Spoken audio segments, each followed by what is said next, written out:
Welcome, everybody. Tonight we're here for the MASH conference, and we have a panel talking about creating community in the homeschooling world. We're going to be hearing from Lisa Wilcox and Kristen Robson, Heather Hall, and Anna Hunter tonight. They have experience speaking, from guiding homeschool groups, from unschooling, free schooling, creating entrepreneurial markets for kids, and various play groups. So I'll welcome all four of them and welcome you here tonight. It is being recorded, so you can leave your video off if you'd like. And this can be sent to you afterwards. It'll probably take a week or so to edit it and then send it out to the people who have registered. So I'll welcome Lisa Wilcox to begin the panel tonight. Okay, hi, I'm Lisa, and I've been homeschooling. This is my 14th year homeschooling, so I have done different things over the years. Interesting that I would be chosen to speak on this topic because this is actually something I've struggled with quite a bit over my years of homeschooling, so maybe others can relate.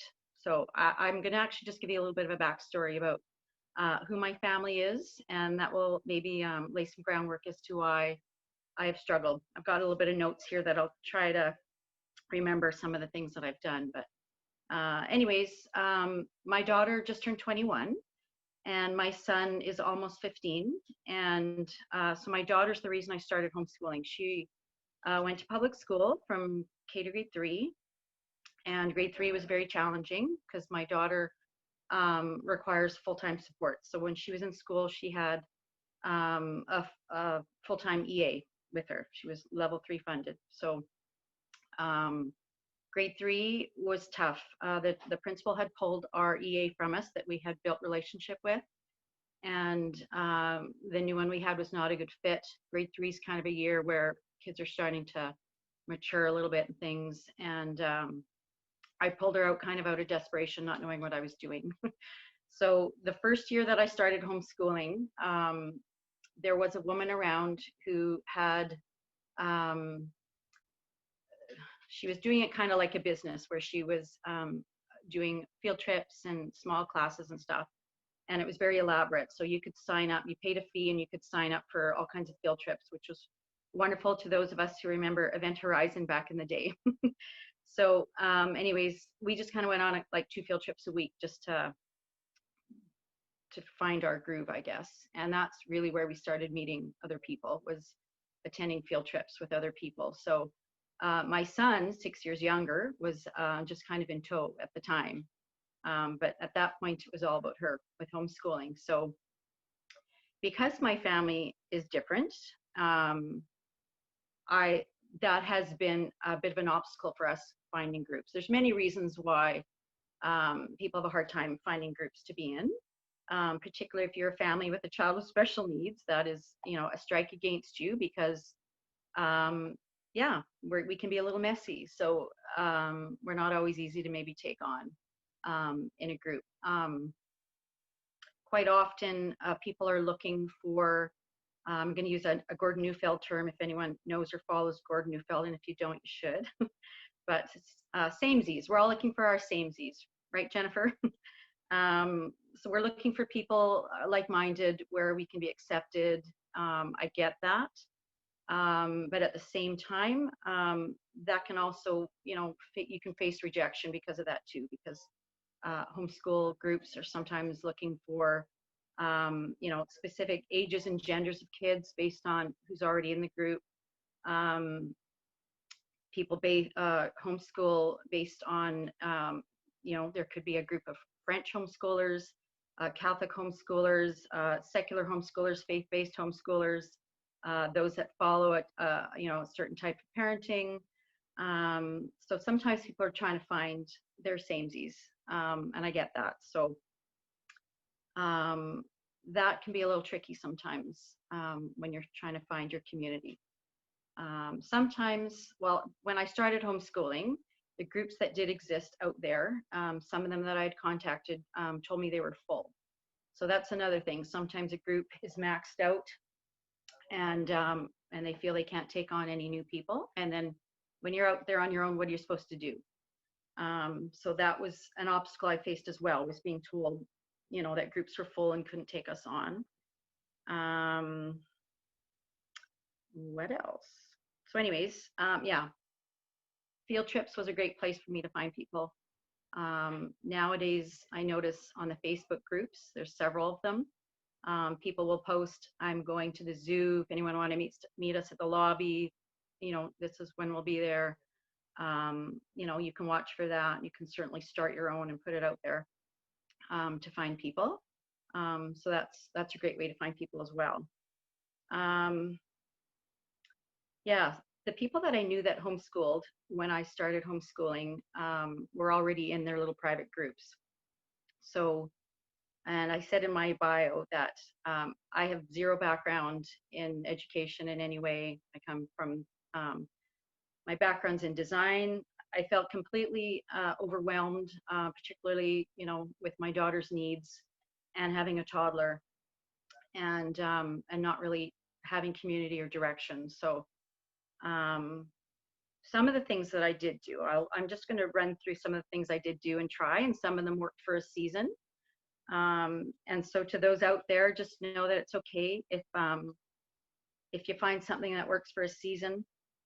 And sometimes people will move on, and there might be some hurt feelings, but yeah, you will have to learn to go with the flow, I guess. I'm sure all of us on the panel will have different stories of similar things, but one of the things I did try doing was I tried starting a small group actually through the Rehab Center for Children.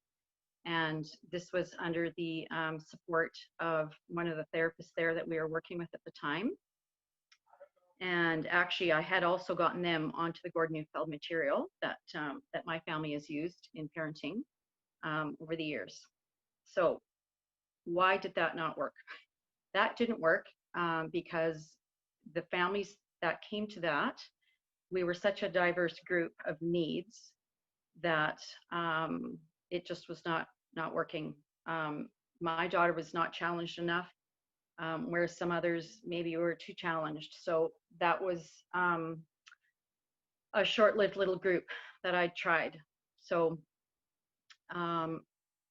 yeah, I just want to put it out there so people can kind of think of ways that they can get creative and think where they can find where they fit. And you might find something that works, and you might find something that doesn't work. So this is just an example of it's hard when you've got a diverse group on how do you meet everybody's needs, right?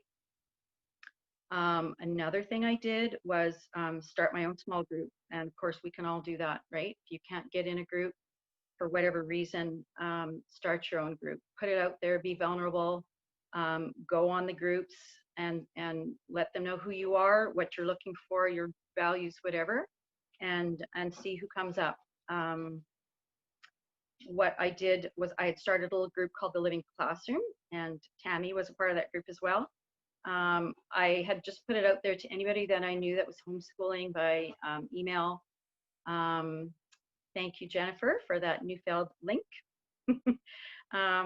Yeah, I had just put it out there and I said, anybody who wants to meet me at the Forks, I gave them the location, and I had many people come out, and I just kind of talked about, what I was hoping to do, put it out there, what I guess I kind of thought a group should look like, and ask for input, who's interested. And out of that group, there was a small group of people that were interested, and we started a group, and we did it for a year. And yeah, there were certainly pros and cons in that group. There was some good things about it, and yeah, I had to let that go after that first year. It was a particularly difficult year in my life with my daughter, and I ended up putting her back into school at that point because puberty was hitting, and that was particularly difficult in her life. So that was a stressful time. So I had to let that go because there was some drama that arose in that group. And so that's another thing that I know that you commented on, Mariah, in some of the dialogue that we are having is it can be challenging too when you're meeting new people that you don't know. And you might find there's an overbearing parent, or there's a child that is just not getting along or whatever. And of course we want to work together and love people and be in community together, but sometimes that can be challenging on the group dynamic, right? So we did experience a little bit of that. And again, because of other stressors that were happening in my life, I just had to let that one go, unfortunately. But all that aside, I would recommend just putting it out there and starting your own group if you can't find, because I know many people that have done that. Some of them here tonight on the panel I know are in some great groups that they have found like-minded people where they do some great stuff. Yeah, another group that we were in for a short period of time was a Friday night gym group that we had joined. And again, we were in that for a year. It was, and again, it's challenging when you find too many differences, because we're looking for, again, for our samesies. That was a very sports-minded group. And the person running that group had a very different parenting style than I have. She was far more strict and not flexible. And that was different for my messy family coming in. So that group did not work long-term for us. It's kind of funny to talk all the time and not having anybody talking back. But I was also part of a group called 365 that I helped form, which was a self-designed group. It's an unschooling kind of philosophy. And I spent a couple of years being a part of, I guess, the creation of that. The concept of self-design and this group, though, it's for teens, and it is teen-led, meaning totally hands-off. Okay, great, I've got somebody understanding me where I'm coming from here. Yeah, 365 I was really excited about. I was very interested in the self-design philosophy. Again, being teen-led and parents hands-off was difficult for my family because my daughter needed my support all the time. And unfortunately, some of the other members of the group that created the group were not on board with making an exception for me to be there with my daughter. So that was hard because I invested a lot of time into that. So again, had to let that one go and put my energy elsewhere. My son was too young to join the group at the time. So again, something else I tried and worked for a season or so, but ended up not working. Another group that's out there, actually, that's totally inclusive, regardless of faith or not, or ages or whatever, is the Winnipeg South Homeschool Collective. That group has been running for several years now. It's very well run. It's a little bit on the schooly side, that other people will also agree to that, but it was a great place where, again, it is inclusive. So whether you've got some special needs or not, and whether, however you homeschool or why you homeschool, it's an open, safe place for anybody, which is great. Yeah, Tammy was in that group with me as well. So, and that was going well. You could sign up for different classes. And again, there's pros and cons to all these groups. So one of the pros of that group is there was classes you could sign up for, have your child in, and that they would allow you to be in the class as well if you needed to be to support your own child, which is great. I didn't find enough of the community that I was looking for as a parent. They did have a cooking club, which was great because then the moms could be together and a few dads and cook a meal, which was great. But it's difficult when you join some of these larger groups and some of the parents are off working on a computer somewhere, reading a book, when you're wanting to, know them and build community. So, you know what I mean? There's different types of groups and they'll offer different things. So some of the larger groups maybe aren't that lovely, intimate thing that we're all hoping for. in a small group, but they certainly have their place. So we had gone there for a few years for sure. And then the last year we were there, it seemed that all the older kids were starting to enter the school system, because some families choose to do that. And then we were left with not a lot of kids my son's age. At this point, my daughter had re-entered the school system, and she's done school now because she's 21. So I'm now just only homeschooling my son. Yeah, I'm trying to think else here. There are other ideas that you can do to find community on your own. Something we did, I think it was last year. It's funny, they all blend together. My husband's an engineer, so he started actually working from home a couple of years ago. So he was a bit more available than he had been. And so we started our own STEAM club, Science, Technology, Engineering, Arts, and Math.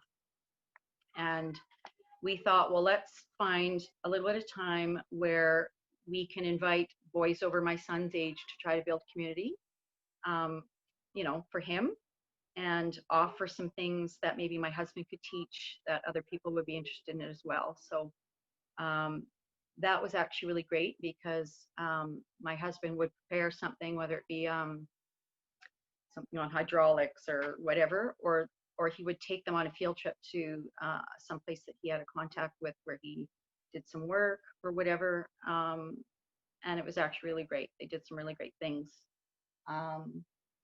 Unfortunately, though, the boys in the group, none of them actually latched on as wanting to necessarily be in community from that effort. So we kind of let that go as well, because my husband needed to do work instead. So, but I'm just putting that out there, because you might look at your own family situation and go, okay, how are we going to find community? What can we offer? What skills do I have? What skill, does my partner have, where we can say, okay, let's put together a weekly thing or a monthly thing, whatever works for you, bi-weekly, and invite some people out there and see who bites. Because you might have other people saying, awesome, I would love my kid to be a part of that. And then here you go, you get to meet some new families. Yeah, I just also wanted to mention that try to find groups and people to be with, you're going to find some rejection. I know my family certainly did, based on our situation. And my son, being 6 years younger, unfortunately was kind of some shrapnel in some of that rejection. So I've had to learn to extend some grace and forgiveness to some people as well. I've had several people. There was actually 1 year, about 4 years ago, where we had about 4 or 5 different families that we were in community with for several years that just kind of disappeared, and ended up joining another group in the city. So that was a painful year for us, and I had to learn and recognize that despite the rejection, that I know that those families were only trying to find what was best for their family, right? And as a homeschooler, I know that too. So you will be rejected probably.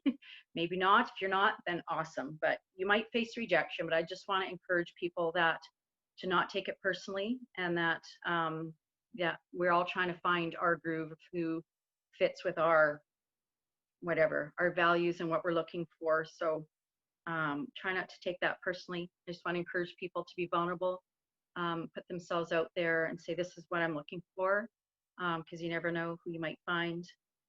So yeah, one kind of funny thing that I've thought of for a while is maybe this is a little task for Kirby, Jennifer's husband, is to come up with a matchmaking app for homeschoolers where you could kind of say, look, this is the area I live in, this is who we are, and see if you can find some other groups. I don't live in an area where there's a lot of homeschoolers, so I'm used to having to kind of find people from far and wide, and that is the norm.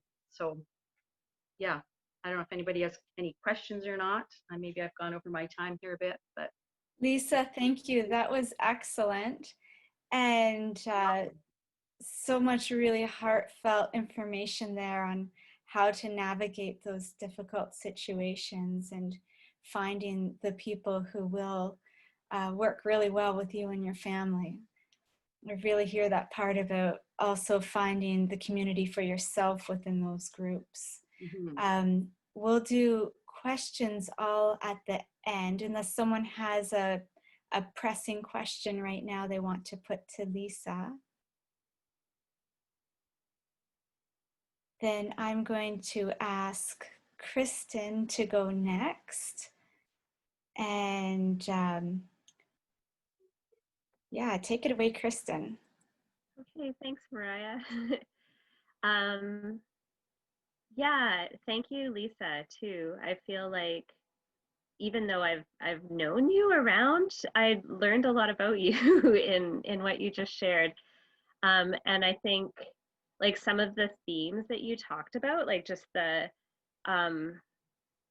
you know, the need to have cohesion in a group, but then also the need for diversity and to be welcoming to more than samesies, like it is a really important theme in homeschooling that I've definitely noticed and come across as I've sort of moved through the world. I think I'm just going to maybe share a little bit about my experiences, and then my hope is that if there's any sort of area of my experience that folks here feel like they could draw from, I would hope that somebody could feel free to contact me, or that I could be a resource in the future if anything strikes a chord with anybody. I have been a homeschooler for I'm not sure how many years. Like I'm gonna say, what, Heather, like 8 or something. My kids are both in public school now, so they both went into public school last year. But I think maybe it began for me with the family food group, which began as a play group.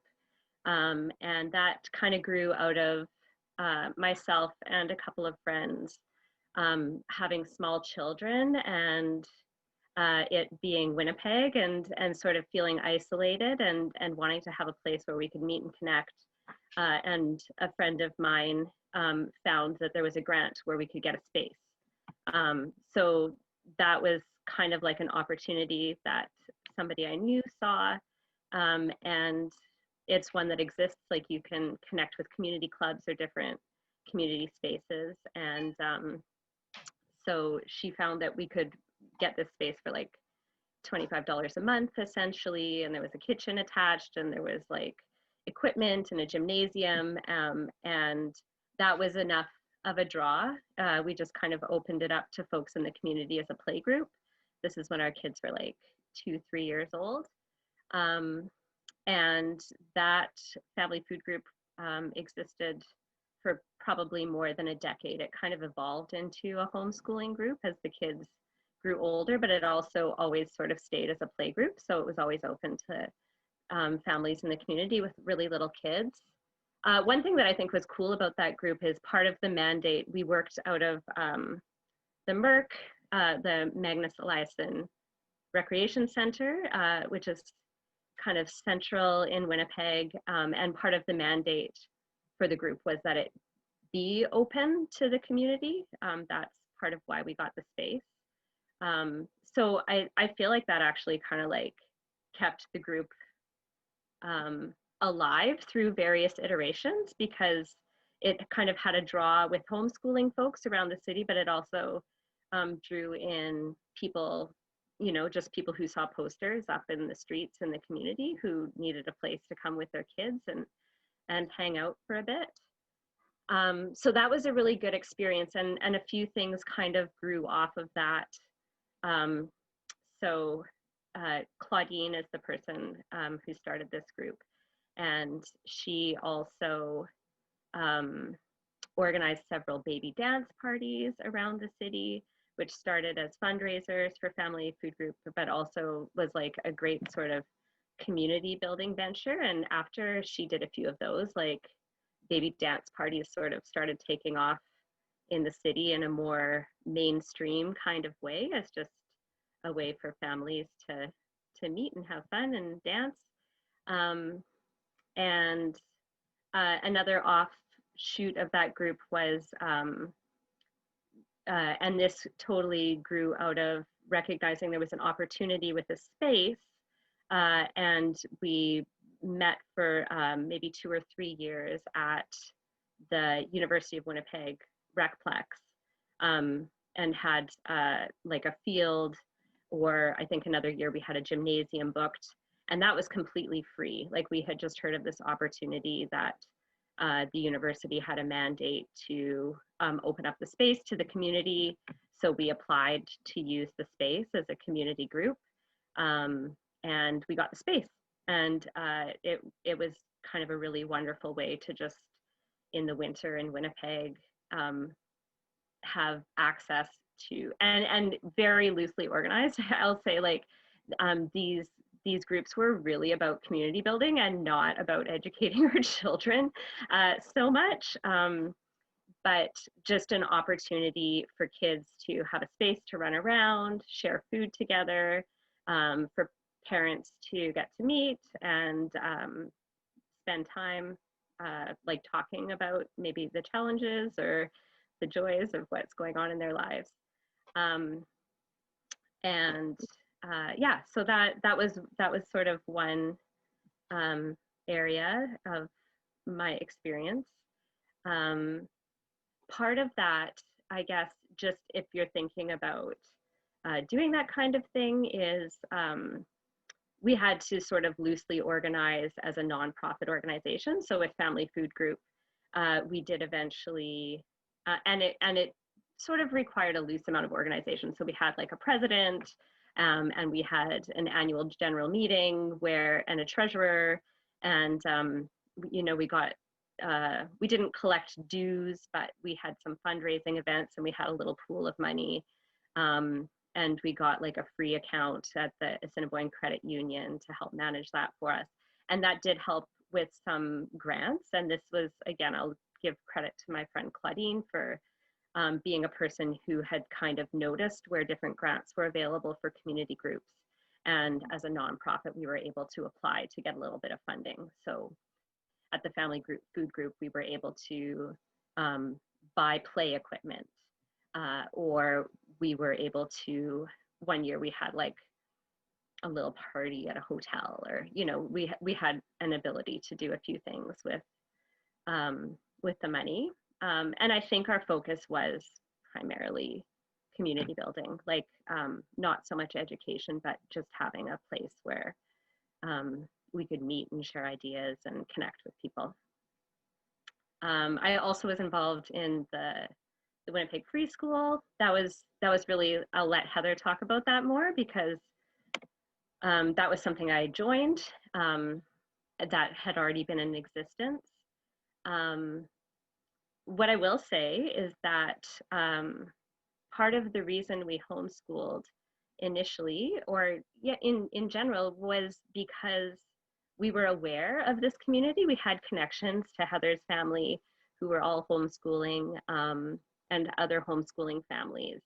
And I put my son in public school in kindergarten, and he requested to homeschool.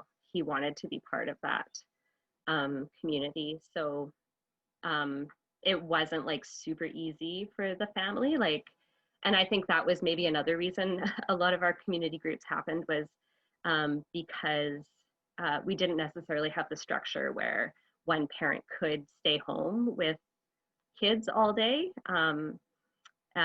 So there was a need for extended community connections to keep stuff rolling. So when we did decide to homeschool with my son, and then later my niece, who lives with me, also wanted to homeschool, there was kind of a requirement for us to network with other families and to have some kind of exchange where, you know, kids would go to one house one day and then come to our house another day. And it was born out of necessity, but it was, for me, like a fantastic experience. The connections that I made through those groups although our kids are mostly in school now, we still heavily rely on that sort of community spirit, and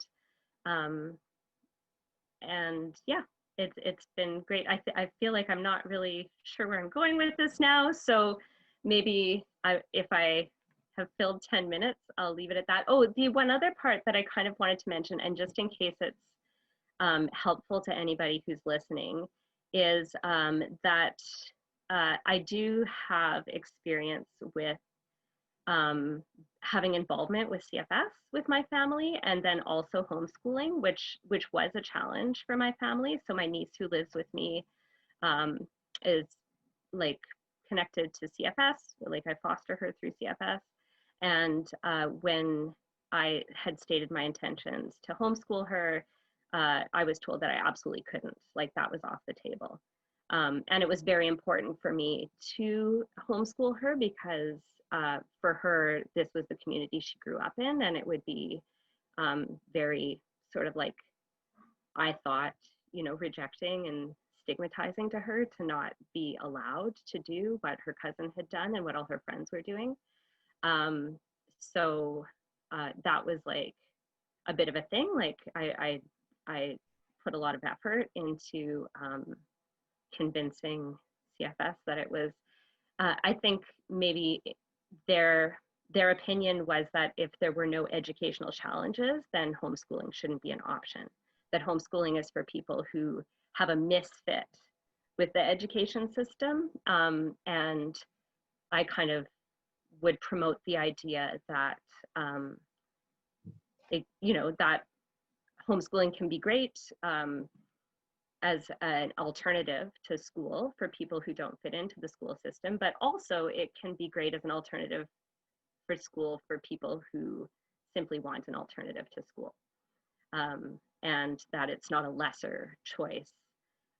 So after that experience, I was able to, like, here and there advocate for other people who bumped up against CFS in trying to homeschool their kids. I think that's it. That's all I got. Kristen, what an amazing advocate you are for all of us and showing us how it can be done. I know there's people who post on the Facebook forum for MASH periodically asking for anyone who's had experience or advice with CFS and navigating those situations. So maybe I can. Yeah, if you see that, like, tag me or refer folks to me. I'm super happy to do that. Yeah. That'd be wonderful. Thank you, Kristen.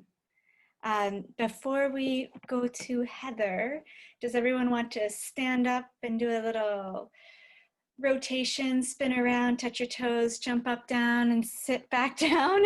Okay, I'm going to turn my video off to do that.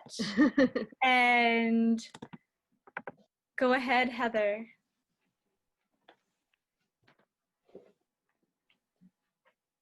Hey, everybody. I'm Heather. I'm sorry, I have this crazy filter on my Zoom and I can't figure out how to turn it off. So we're all just gonna live with it.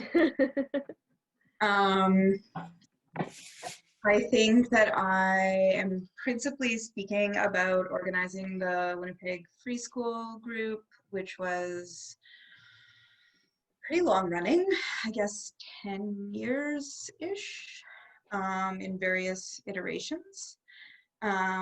It's really interesting listening. Lisa, it was really interesting listening to your experience. I think in some ways our group was born out of some similar rejection stories.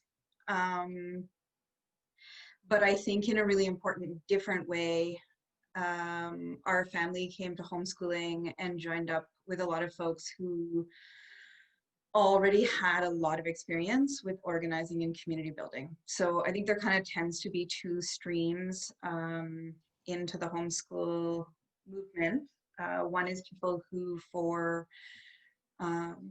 some sort of ideological reason, so for us it was like kind of anarchism and leftism. For others, I think it's religious. Choose to homeschool from the get-go, or at least it's on the table. It's something that they think about and discuss.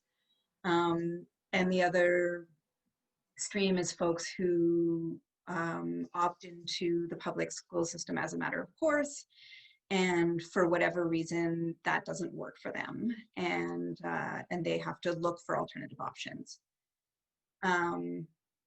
So I feel like what was exceptional about our group, and I've honestly never thought about this in a organized fashion, so it was interesting to think about it, and it was especially interesting to think about the notes that I had made as I listened to Lisa talk about her experience.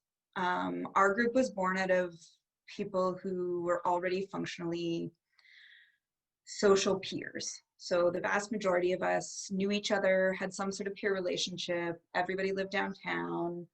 Everybody had sort of been in and around the same social movements for years before we had our families through young adulthood, and coalesced around a particular organizing group who had been rejected by another formal homeschooling co-op, and so we were just like, well, we're going to make the group of the rejects. We're going to have our own group.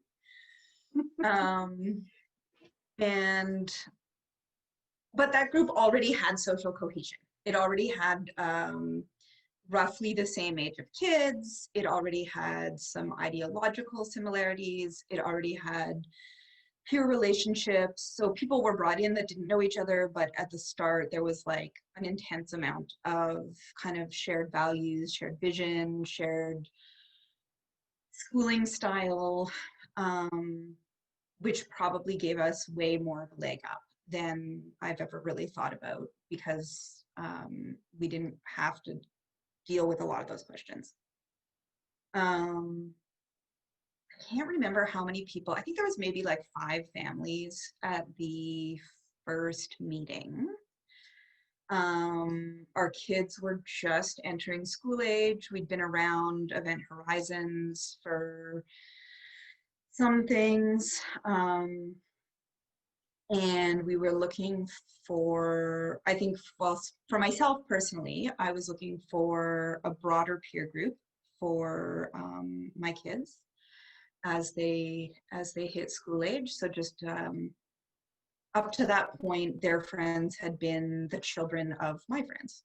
And I thought that it was important for social development that they have maybe a bigger pool of people to choose their friends from, and also a bigger diversity of adult input, adult skills. For me, it's like, you know, I can teach everything okay, and some things really well, but I knew that lots of other folks in my peer group had their own passions and interests and professions that they could share. So we started out meeting once a week at the Burkevale Community Center in St. James, because one of our members was on the board there. Her kids played soccer there, and so we got access to the space, particularly because it was daytime. There wasn't a lot of demand for it. And we had a rotating parent presenter, I guess we'll say. So like every week, one adult was designated responsible for like filling the time and like teaching something. And then sometimes they wouldn't teach it themselves. They would organize to have somebody come in and do something. I think that was a fantastic model. None of us were particularly schooly. Particularly in those early years, I don't think there was a ton of like sit down at the table textbook learning. There was mostly just a lot of feral children running around. And for myself personally, like I'm not,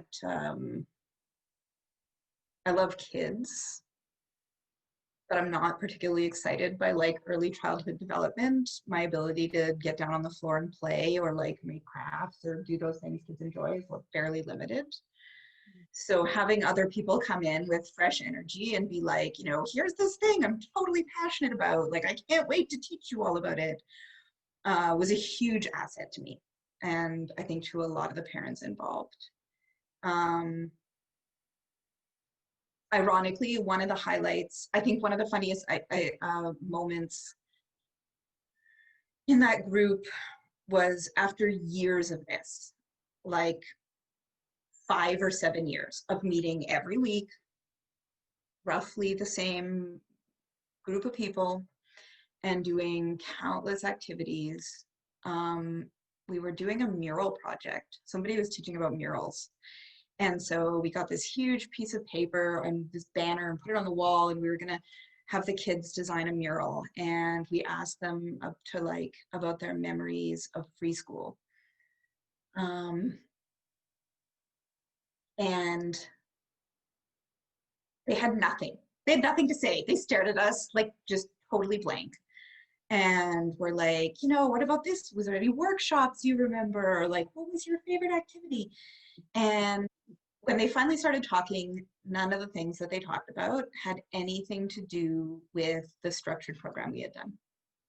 So they were like, oh, what if we put our favorite tree from like the forest behind the community center? Like, and then they're all like, oh yeah, that huge tree, like blah, blah, blah. Oh, remember that time those construction guys came to like tear down the play structure? Oh yeah, like that was awesome. Nothing. Like 8 years of organizing work, and all they remembered was what to me were tangential experiences to the experience that we had organized, but to them were clearly like more foundational or pivotal experiences, which is fine actually, other than the hilarity of being like, wow, I can't believe we did that much work and they literally couldn't. We were like, what about the thing we did last week? Do any of you remember the thing we did last week? Blank stares, nothing. They had nothing. They were like, I don't know, this seems like your guys' jam, makes you happy. I think the first year was the hardest because there was personality conflicts between the kids. Like it really was like a social learning curve. None of them had to be in a group with people they didn't like or didn't get along with before. I feel like the group of parents involved had a pretty vested interest in teaching kids to be kind and tolerant and socially skilled in being reasonable with people you didn't get along with, and compassionate. We did a lot of like one-on-one meetings with parents and kids. It's super hard. Like when it's your own kid, of course, you always have a tendency to want to protect them.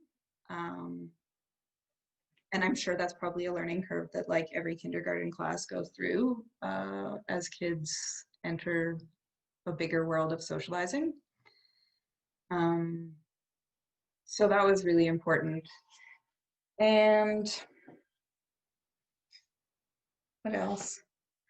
One of the things that was really important to us from our founding experience was that we would always be an open and democratic group.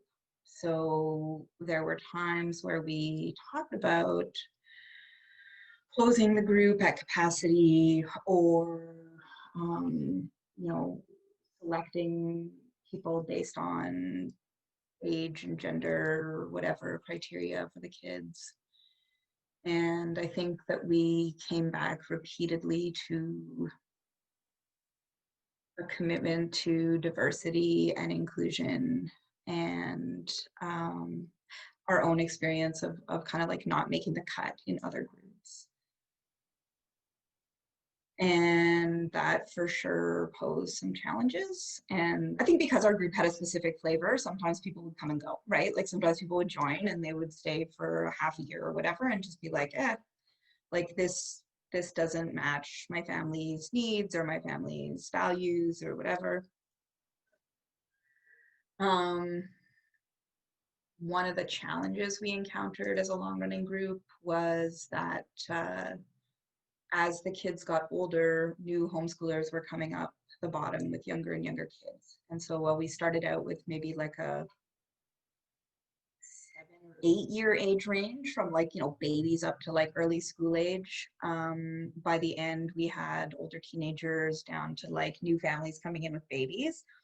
And it was getting harder and harder to program for such a big spread of ages. And that caused a lot of discussion about whether it should be split into 2 groups, whether it should be 2 separate age groups, like whatever. There was a lot of conversation about that. I think an important skill that we all, in any organization, but I think it's particularly tricky with kids, is that you're going to have your group rules and your group commitments and your sort of code of conduct for behavior or whatever within your group. But then you're also going to have relationships that form outside of that group around it, right? So, and you can't have an expectation that everybody maintains that level of inclusion outside the group dynamic, right? So there was for sure friendships that I've formed in that group that I've maintained, that I maintain still. My family maintains still, or the parents just maintain it, or the kids just maintain it, and that like I assume will go on for the rest of my life. But that can be hurtful as an adult to be like, oh, those 2 coworkers that I thought I was part of their club, like, don't invite me to their things. It can be doubly complex managing that with kids, right? So like, why are so-and-so friends? Or like, why did they go over to their house for a sleepover and we didn't get invited, or blah, blah, blah. I think that's an opportunity for like learning about the harsh realities of social networks and what it means to be in a formal organization and what it means to navigate with a little bit of grace the feelings around those relationships. And conversely, like I think the opposite applied, where like we had kids who didn't get along at various times, and it was like, well, too bad. Like, they're our friends, they're a member of our community. Like, you don't have to love so and so every moment of the day, but we're going to their house for dinner, and like you're gonna be polite about it. So there was a lot of social learning for the kids and also for the families, and I think that's a dynamic of socialization that maybe doesn't, the whole family socializing maybe doesn't exist as much in the public school system. We had a reading group spin-off from that, the adults did, where we would pick a book about education. I think we, I'm looking at Kristen and laughing. We didn't, it was really more of a like hangout group than it was. It was supposed to be a book club, but it ended up just being like a. Like, are you talking about like once a week drinks in the park? That's what it is now. We had a book club, but we had a book club for a while because I remember one time my partner came to it because I can't remember if he read the book or he was interested in the topic. And after like sitting there for 45 minutes, he was like, there's a little too much club and not enough book in this for me. Like, you're not discussing the book at all. And we're like, oh, we never talk about the book. Like,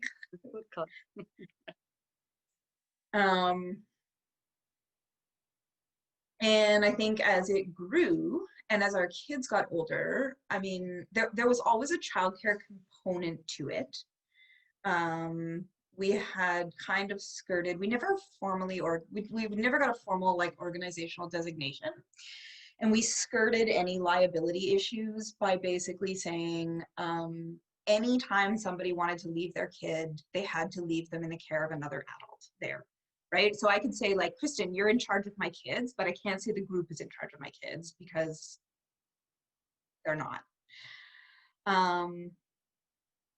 And as the kids got older, there was a lot more visiting between houses, with the kids hanging out more independently. And when we lost the space, maybe like 7 years in, the last couple years, we were doing it out of our homes. We lost the space because the member who lived in catchment moved out of catchment. And rather than finding another space, we opted to have smaller groups of older kids rotating through the houses, which was fantastic, because by the end, what it meant was that homeschooling really meant that your kids were like gone somewhere else 3 days a week. And I know that at least in our core group, everybody worked. It was almost all women, not entirely, but like for sure, like the core group. Lots of single moms, lots of blended families. All of us were in school or working in some fashion throughout. And I think that group of peer relationships allowed us to do that. I know for me it did, 100%. Like, functioned as a real community of childcare that allowed us to have social relationships, that allowed us to do things outside of home that we wouldn't otherwise be doing. And that was vitally important to a lot of us as the years went by. All my kids are, oh. Thank you so much. I just paused my timer here. We're going to thank you for sharing that. Such a unique and rich experience to have this group of friends, your friends for so long before you came together as a homeschooling group. And it sounds like it blended beautifully.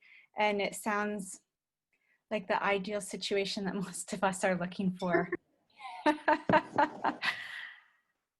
I feel so honored to hear about that experience and know how it can be done. And, you know, you talk about how you had difficulties sometimes when maybe some children didn't get along, and you're like, well, you have to work it out while we're here together. And you made a community out of these families. And it's a really beautiful thing. Thank you for sharing about it tonight. And we're going to get to any questions about that after we hear from Anna. Anna is one of the organizers of the Earth Explorers, and she puts together the winter craft market for kids, the entrepreneurial market for the homeschooling kids. And she's out of Winnipeg on Longway Homestead Sheep Farm. And I'll invite you to share your experiences about that, Anna. All right, thanks. I hope everyone can hear me okay. Our rural internet is spotty at best, so just start waving if you can't hear me. Thank you so much, Mariah and Mash, for putting this together and asking me to speak, and thanks to all the other presenters. That was really awesome hearing your experiences. And I just want to acknowledge with gratitude that I get to speak tonight on Treaty 1 territory, and also acknowledge the privilege and the gratitude I have towards being able to actually homeschool my kids. So I'm going to just kind of try and talk about a few of my experiences, and then I'll end off with talking about the entrepreneur youth market that we started. I have two boys, they're 10 and 8. We moved here 5.5 years ago from Vancouver. We had a really incredible community of families and friends in Vancouver. My kids were pretty young, but it was a pretty awesome community, really focused on being outside and exploring the old growth forest in the Lower Mainland. And we moved to Manitoba in May of 2015 with the intention to farm and set up a farm, and with very little, actually no friends or community, and just family, and with all respect and honesty, not a ton of support on our decision to homeschool our kids. So I'm also an extremely social, extroverted person, and so finding community and finding friendship with like-minded homeschoolers was a really big priority. So it's kind of funny listening to your stories, Lisa, about trying to find it. And my very first interaction with a fellow homeschooler in Manitoba really sort of, I guess, is a good display of a piece of advice I would give to anyone that was looking for a new community. And I basically felt like I was internet dating. I had heard of a woman that unschooled and probably had a really similar approach to the homeschooling as I did. And so I just cold called, emailed her on Facebook and said, you don't know me, but someone I know knows you and they think that we would get along. So can we meet up? And thankfully she said yes. And I have to say it was like pretty scary to, in my late 30s, be meeting someone for the first time, really hoping that we got along. And thankfully we did. And my spouse teased me a lot because I got home and I was like, do you think it's too soon to text her?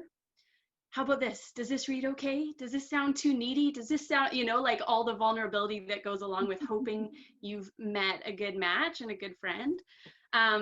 Thankfully, she was generous with my neediness or whatever, and we started hanging out, and we both sort of expressed the desire to have more community. And I actually don't totally remember how it came about, but the friend of a friend expressed that Earth Explorers, which was just a similar to what other people have shared, a homeschooling group that kind of came together based on either friendships outside of that or pre-existing relationships. And I can't even speak to how Earth Explorers started, even though bits and pieces of that have been shared. I was not around for that, but it was a group that met weekly and met to do a lot of things outside, and it was really nature based.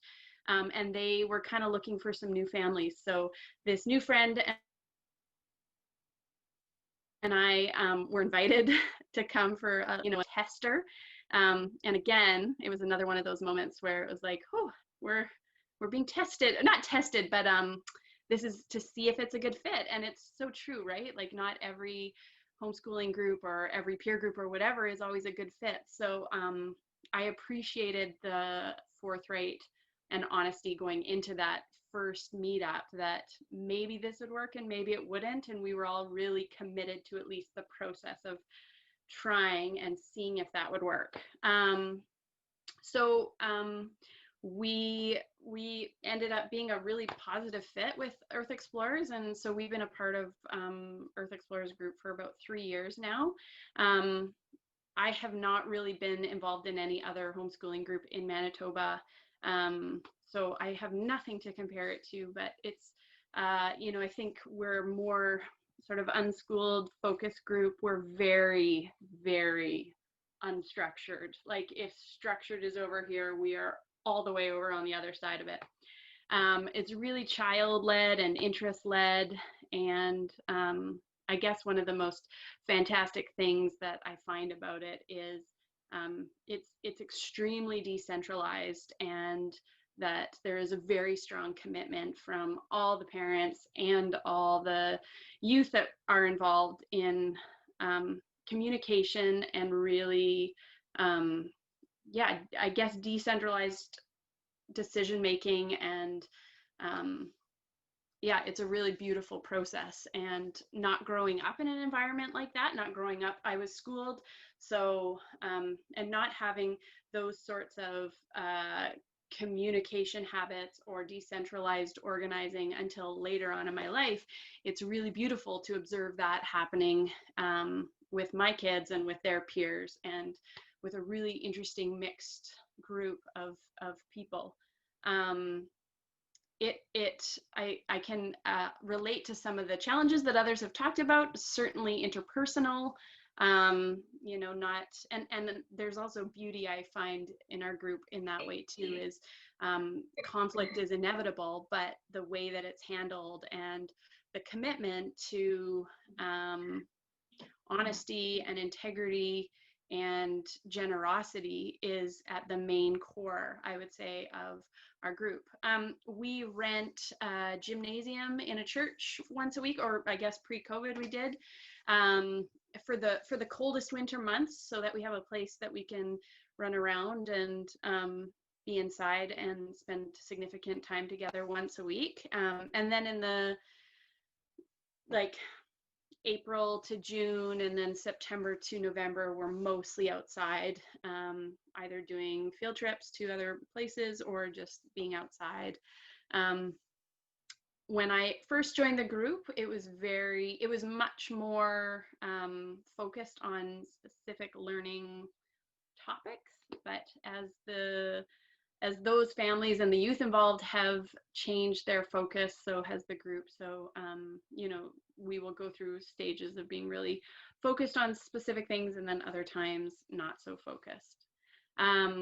So in, I guess, 2 years ago, I'm a small business owner, I'm an entrepreneur, and seeing that interest in some of the kids in our group, we just sort of came up with the idea of doing a homeschoolers market. So whether it was craft or food or like a service, just have an opportunity for youth to be supported in sort of an entrepreneurial focus or idea. So our first one was in the spring of 2017, and then we did one in the fall of 2018 and I believe 2019. So we've organized 3.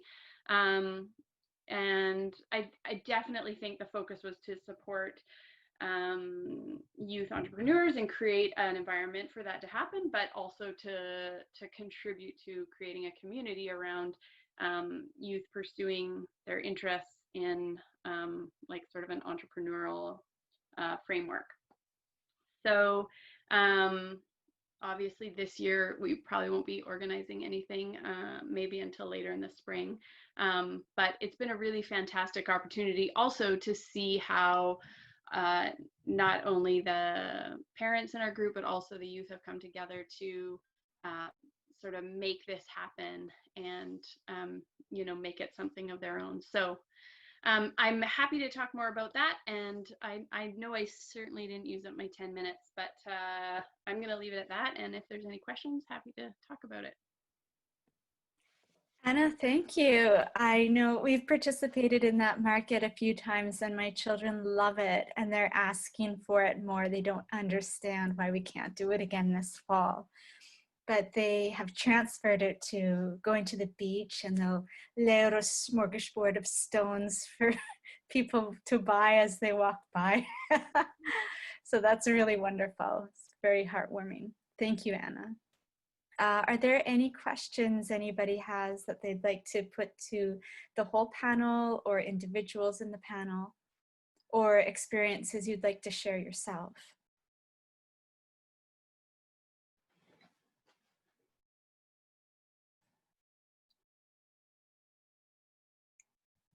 Lisa, one of the questions I had while you were speaking was, when you made your own group, I think you called it the Living Classroom, did you find a space somewhere, and how did you go about finding a place? You're going to need to unmute yourself. Sorry, I'm just going to let everyone know that I'm on my daughter's tablet, which I don't know how to use. So my laptop had crashed. So normally when I've Zoomed, I could see posts and stuff at the bottom, and I can't on this. But so if anyone's contacting me or on here, I apologize. We originally had also been using a space at a church. We were at the Vineyard Church when we first started. I'm trying to remember if we had somebody that had a contact there or if we contacted them because we liked their building. I think I might have contacted them because we liked their building. Anyways, we were there for a bit and then we ended up having to leave there, and I can't remember why right now. Sorry, it's been a while. But then we ended up being at the Wildwood Country Club, not Country Club, Community Club in Wildwood, because definitely one of our members, that was her community club. So we were there for the bulk of our time. was at that community club. Great, thank you. Are there any other questions? Okay, we're going to close it for the evening. Thank you to all of our attendees for coming, and thank you to our panelists for being here tonight and sharing your stories, sharing from your heart, being vulnerable with us. We'll say goodnight to everyone on the panel. I'll ask you to leave yourself from Mariah, there's a quick question just in the chat box. Yes, I see it. Wait, go ahead. I'd love it if you'd be able to speak to COVID times and there being not so much opportunity for indoor meetings with social distancing. So maybe if we just do a quick go around the circle and find out how people are trying to meet some of the social needs in their children during a time when we're, you know, being limited somewhat. I can speak on that. Go for it. Okay, sorry, the thing changed on the screen. So yes, that thank you for bringing that up. That is something that I had thought about that I didn't get to. So my son, who's almost 15, we're in a new stage of life now. So, and again, depending on how old your kids are, this might be more difficult. But my son's a teenager, so it's natural right now that they do this thing called role play, which is kind of like a Dungeons and Dragons kind of thing, where they're doing this cool creative game that they figured out how to do online together, and even though they were meeting in person pre-COVID. So that is one thing they're doing. He does have some other friends that he doesn't see as often that the mom actually gets a Zoom link and sends it out, and they do other type of game type stuff because some of those kids like don't use the computer or have permission to do some of the other stuff that others do, that they literally just have a Zoom call together and spend an hour or two doing game type stuff that I'm not actually sure what they're doing. Let's see, we've done youth group via Zoom. You can do book club via Zoom. I get it that that's going to be hard with younger kids to do that kind of stuff. I don't know if anybody else has experience with younger kids with what they would suggest. I guess when the weather's nice, you could meet up outside, maybe at places. Again, harder for younger kids. So I'll let somebody else speak on that with younger kids.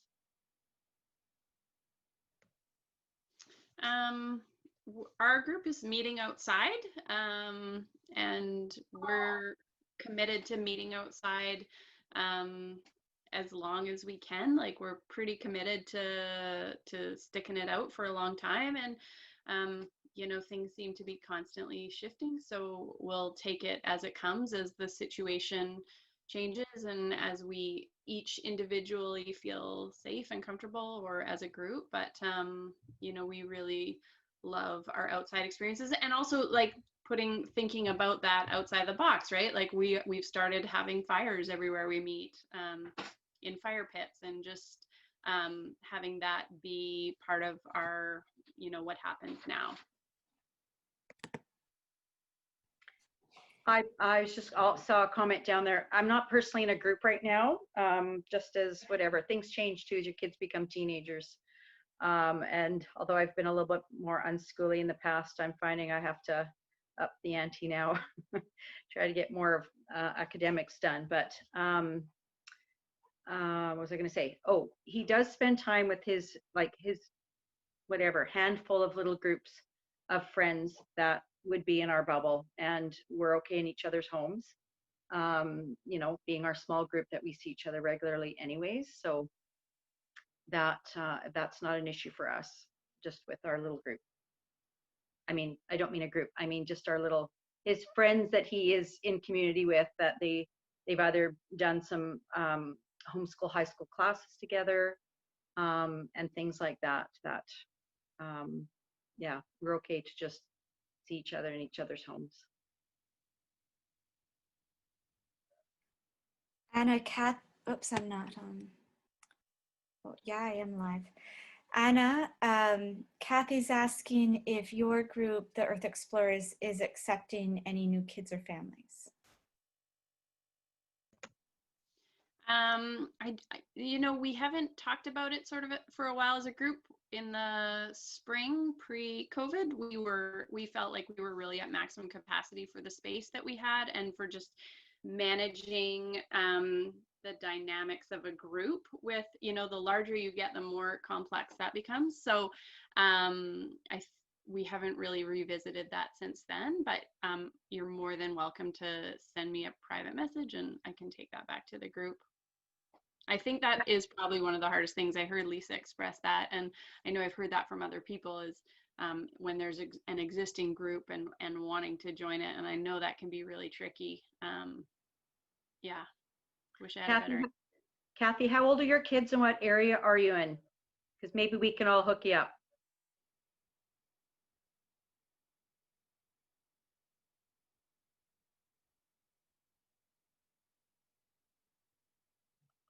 What area of town are you in?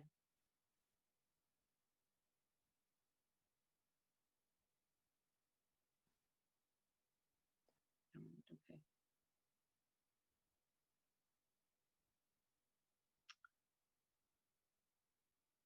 That is not near where I am. And again, I don't know. I was going to suggest there's a Winnipeg West homeschool community. I'm not sure who's all meeting because of COVID right now, right? But I'm not sure what's around there, but there's got to be something and other people. I would suggest definitely going on some of the different Facebook groups, and I'm not sure if everybody even knows what's out there. So maybe those of us veterans on the panel can list the ones that we know of, and if anything interests you, you can check them out.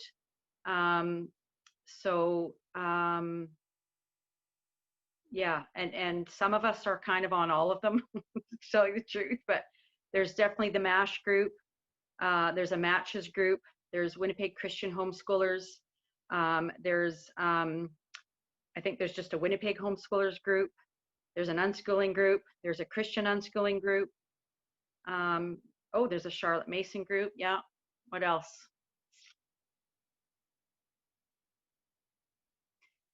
I would go on some of those, introduce yourself.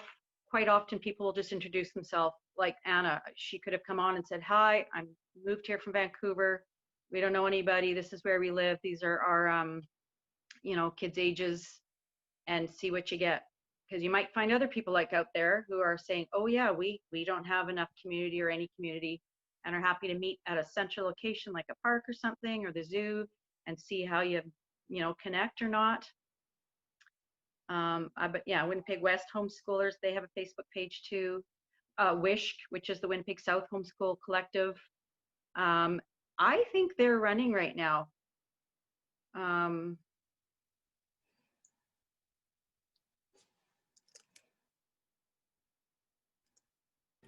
Yes, they just posted their registration information in the Facebook group, so they are still accepting.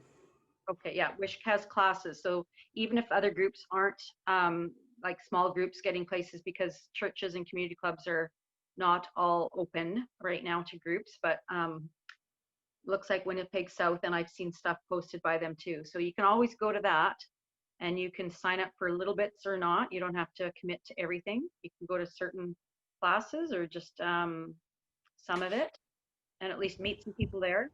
Actually, the two boys my son spends most of his time with, we met at WISH, which is far away from where we live and far away from these two brothers, but we just happened to meet there a few years ago and find out that our kids are around the same age and we live near each other. So you don't know who you're going to meet. The Facebook group also has, like I saw someone advertising for tennis lessons, and someone had put together some gymnastics lessons. So as parents, you know, find interests for their children, they can then organize things. So a while back, there was a group that did archery. They wanted to learn archery, and so a parent organized a lesson and then got a bunch of people to join. So there's always lots of grassroots stuff happening, and it's unfortunate that we seem committed to having to use Facebook to do it, but that seems to be the easiest mechanism right now. So that's where you need to go if that's where you want to find out some of what's happening. Yeah, unfortunately there's lots of homeschoolers that aren't on Facebook, and again, love, hate, but sometimes it's the necessary evil with the social whatever. I do know of a woman that's just started homeschooling who put it out there on whatever her Facebook groups that she's in, and she managed to find, you know, a nice sized little group of people meeting at her house who fit with what she was looking for values and stuff, and actually had to cap it because she had so much interest. So yeah, again, I encourage people to be vulnerable and put yourself out there and see what you find.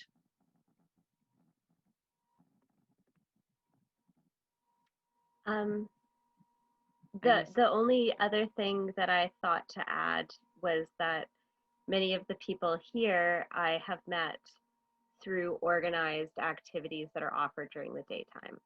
So like swimming lessons. Exactly. So I know Lisa's son through karate. Yeah. I know Mariah through swimming. I know Jen through karate. My niece did homeschooling gymnastics and made some friends through there. So that has been one way that I have been lucky enough to connect and make relationships with other families. Those are still going on too through COVID, I should say. I know there's still swimming lessons, karate being offered. Gymnastics. I just saw Kat had mentioned she has a 15-year-old son. Are you just starting homeschooling, Kat, and whereabouts are you?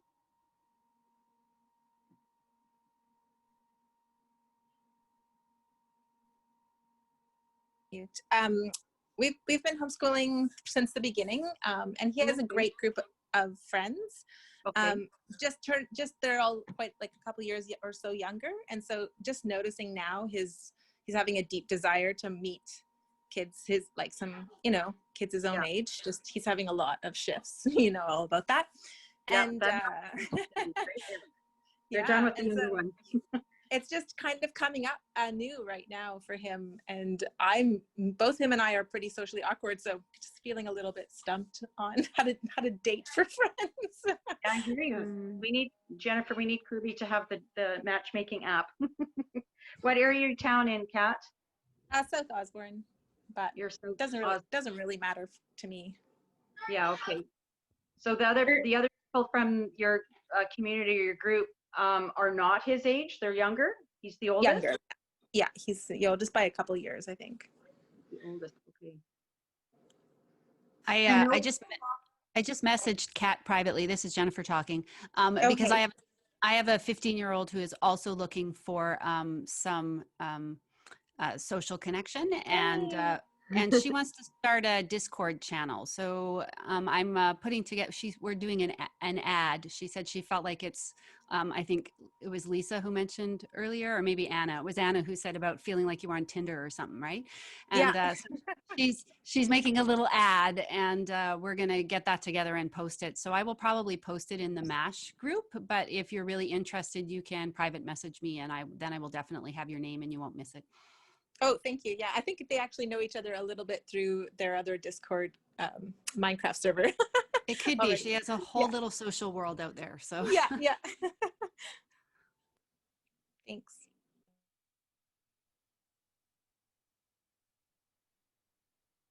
Okay, everyone. That was a lovely evening together. Say thank you again to everyone. And I think we're ready to say goodnight.